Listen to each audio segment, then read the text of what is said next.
যদি আমার প্রশ্নই না বুঝে আপনি শিক্ষকতা করবেন কিভাবে? Excuse me, I am talking, you are teacher, don't interrupt any others while somebody is talking. হ্যাঁ, তো উনি বললেন কেন? তো আগে আগে আগে আপনি চেয়ারম্যান জানতেন না? ওনাকে আগে মাইক্রোফোন দিলেন কেন? আপনি ওনার মুখে থেকে কথা কেড়ে নেন কেন? আপনি কি পারমিশন পেয়েছেন? আমি তো অনুমতি দেবো, একজন শেষ হলে দিব।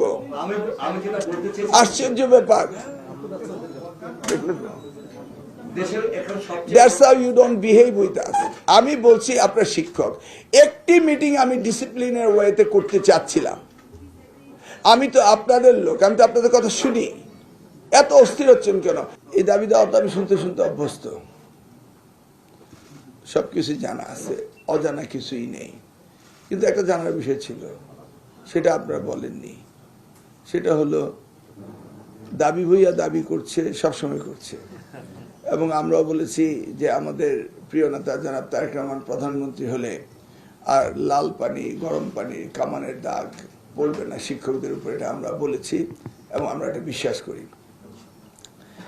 কিন্তু একটি কথা আপনারা বলেননি, সেটা হলো আপনারা কি করবেন, আমাদেরকে কি দিবেন। Vice versa, one hand washes the others. আগে বলেন আমরা দাবি দেওয়া পূরণের জন্য কাজ করে যাব, আপনারা কি করবেন এটা তো একবার বলেননি।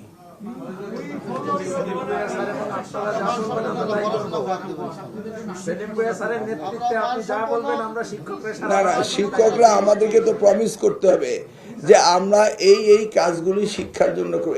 এই প্রমিসারি নোট তো আমরা পাইনি।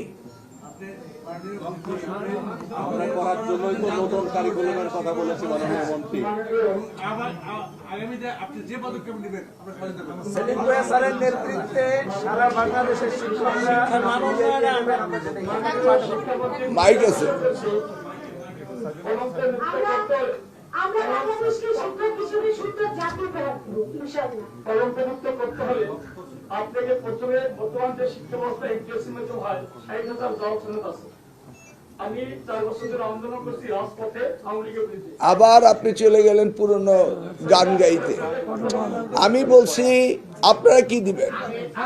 আপনি যদি আমার প্রশ্নই না বুঝেন আপনি শিক্ষকতা করবেন কিভাবে? Mind it, you are a teacher.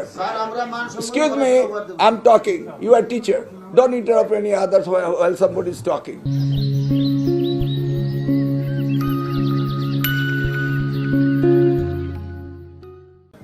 এটা হচ্ছে বাংলাদেশের সবচেয়ে বড় এবং সভ্য এবং ডিসিপ্লিনের জায়গা। আপনার শিক্ষক, মাইক্রোফোনগুলি বন্ধ করুন।